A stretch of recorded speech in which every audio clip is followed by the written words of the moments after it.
اعوذ باللہ من الشیطان الرجیم بسم اللہ الرحمن الرحیم۔ سورۃ نساء آیا 121۔ اولئک مأواہم جہنم، یہی لوگ ہیں جن کا ٹھکانہ جہنم ہے۔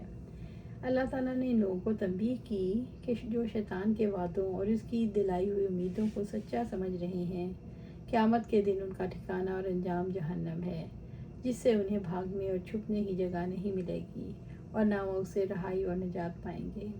وَلَا يَجِدُونَ عَنْهَا مَحِيصًا، اور وہ اس سے بھاگنے کی کوئی جگہ نہیں پائیں گے۔ شیطان کے وعدوں کو سچا سمجھنے والے کل جب رب العزت کے حضور پہنچیں گے تو جہنم سے فرار کا وہ کوئی راستہ نہیں پائیں گے۔ اللہ سبحانہ تعالیٰ سورۃ شورى میں فرماتے ہیں، اپنے رب کی پکار پر لبیک کہو، قبل اس کے کہ وہ دن آئے جس کے اللہ تعالیٰ سے ٹلنے کی کوئی صورت نہیں۔ اس دن تمہارے لیے نہ کوئی جائے پناہ ہوگی اور نہ ہی انکار کی کوئی صورت ہوگی۔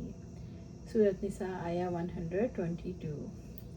والذین آمنوا وعملوا الصالحات سندخلهم جنات تجری من تحتها الانہار خالدین فیہا ابدا، اور وہ جو ایمان لائے ہیں اور انہوں نے نیک عمل کیے ہیں انہیں ہم بہت جلد جنتوں میں داخل کریں گے جن کے نیچے نہریں بہتی ہیں، ان میں ہمیشہ رہنے والے ہیں ہمیشہ ہمیشہ۔ والذین آمنوا، جن لوگوں نے اللہ اور اس کے رسول کو سچا کہا، ایسی جنتوں میں داخل کیا جائے گا جن کے نیچے نہریں بہتی ہوں گی، وہ ہمیشہ ہمیشہ کے لیے رہیں گے۔ وعد اللہ حقا، اللہ کا وعدہ سچا ہے، ہر ایک کو اس کے کیے کا بدلہ ملے گا، اللہ تعالیٰ کا وعدہ پورا ہو کر رہے گا۔ ومن اصدق من اللہ قیلا، اور اللہ تعالیٰ سے زیادہ کون بات میں سچا ہے۔ جابر بن عبداللہ رضی اللہ تعالیٰ عنہ کہتے ہیں کہ آپ صلی اللہ علیہ وآلہ وسلم اپنے خطبے میں ارشاد فرماتے، بے شک ہر بات سے بہتر اللہ کی کتاب ہے اور سب سے بہتر محمد صلی اللہ علیہ وآلہ وسلم کا راستہ۔ سورۃ نساء آیا 123۔ لیس بِأَمَانِيِّكُمْ ولا امانی اہل الکتاب، نہ تمہاری تمناؤں پر مدار ہے اور نہ اہل کتاب کی تمناؤں پر۔ اس آیت میں حقیقت واضح کر دی گئی کہ دین آرزو اور تمناؤں کا نام نہیں، بلکہ دین تو پختہ عقیدے کا دلوں کے اندر رچ بس جانا اور عمل کا اس ایمان کی تصدیق کرنا ہے۔ وَمَن يَعْمَلْ سُوءًا يُجْزَ بِهِ، اور جو کوئی بھی برا عمل کرے گا اسے اس کی سزا دی جائے گی۔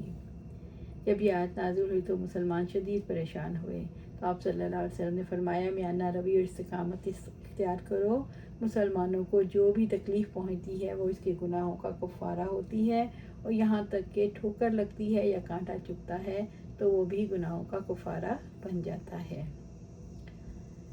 وَلَا يَجِدْ لَهُ مِن دُونِ اللَّهِ وَلِيٌّ وَلَا نَصِيرًا، اور وہ اللہ تعالیٰ کے سوا نہ کوئی دوست پائے گا اور نہ کوئی مددگار۔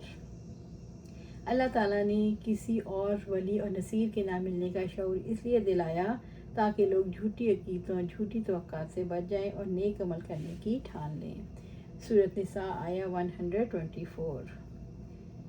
وَمَن يَعْمَلْ مِنَ الصَّالِحَاتِ مِن ذَكَرٍ أَوْ أُنثَىٰ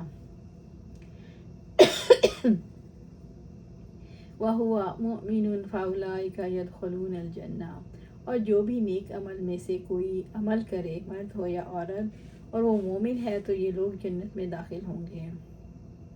اس آیت میں اللہ تعالیٰ نے اپنے احسان اور فضل و کرم کی وضاحت کی کہ وہ مرد اور عورت میں اعمال کی جزا کے اعتبار سے فرق نہیں، بشرطیٰ کہ وہ صاحب ایمان ہوں۔ وَلَا يُظْلَمُونَ نَقِيرًا، اور ان پر کھجور کی گٹلی کے شگاف برابر بھی ظلم نہیں کیا جائے گا۔